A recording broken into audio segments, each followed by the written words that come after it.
Hi, I'm Faith Dolan, and this is my mini teaching lesson for chemistry. Today, we have Natalie with us. Yay! Okay, so I'm going to be teaching about the periodic table and all of the things that go into it. Okay. So first, we're going to talk about our learning objectives. So one, we want to learn how to read the periodic table and be able to identify the different groupings within the periodic table. Our second objective is to identify the differences between all of the different subatomic particles.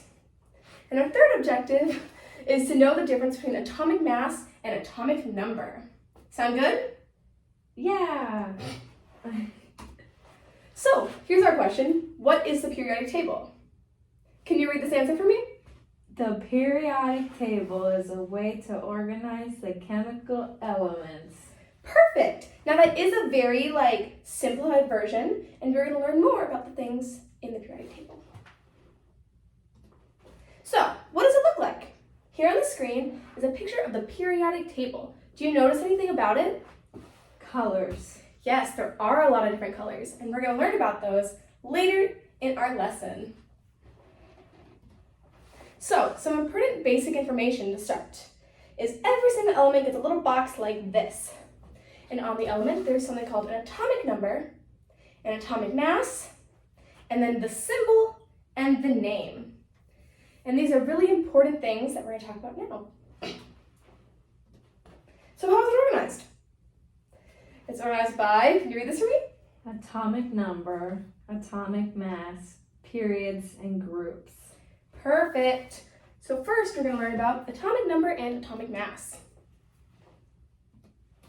So, to understand atomic number and atomic mass, we need to get some background information on all of these little subatomic particles.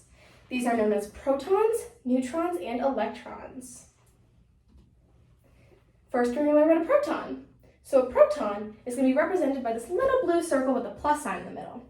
And that means it is positively charged. And then we're going to look at our neutrons, which are neutrally charged, and they're a little red circle. So they have no charge.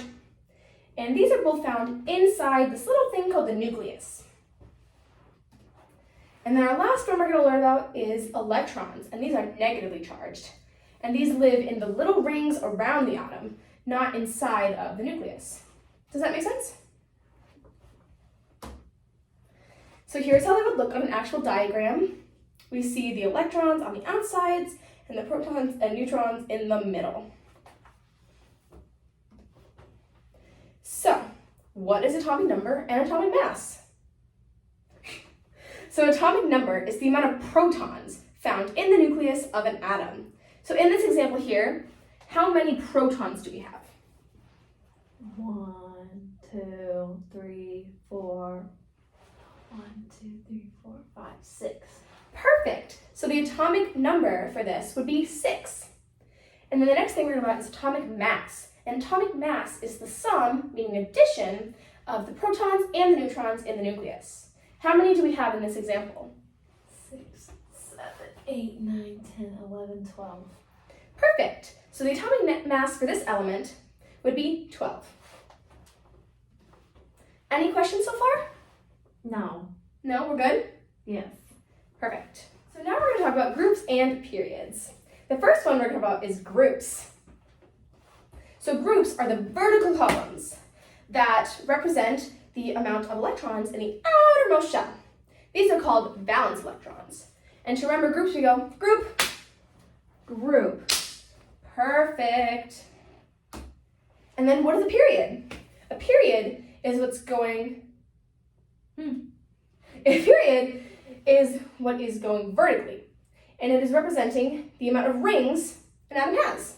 And to remember periods, we go period. Period. Perfect. So we learned about groups and periods. I like that. There are a few other ways to organize the periodic table. And we're going to talk about ionization energy, atomic size, and groupings. And this will be the final thing we talk about. Oh, good. So ionization energy, what is it? It's the amount of energy required to remove the outermost electron from an atom.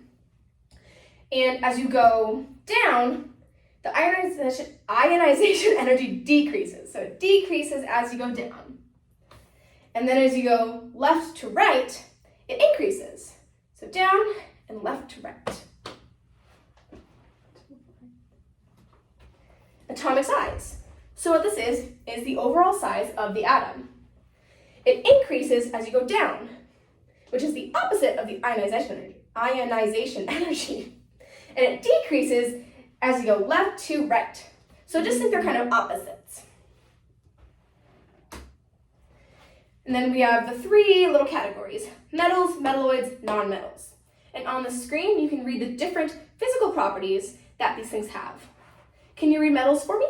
Solid, malleable, good conductors, metallic. Perfect. And do you want to read metalloids? Brittle, semiconductors, metallic.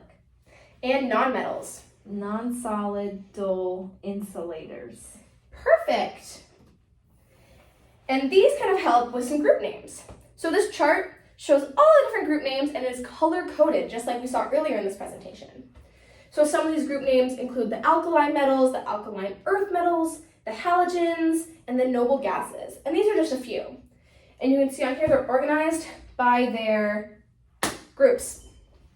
So you follow them along. Perfect. Thank you. I hope you learned a lot. Did you learn anything from this? Groups and periods. Perfect.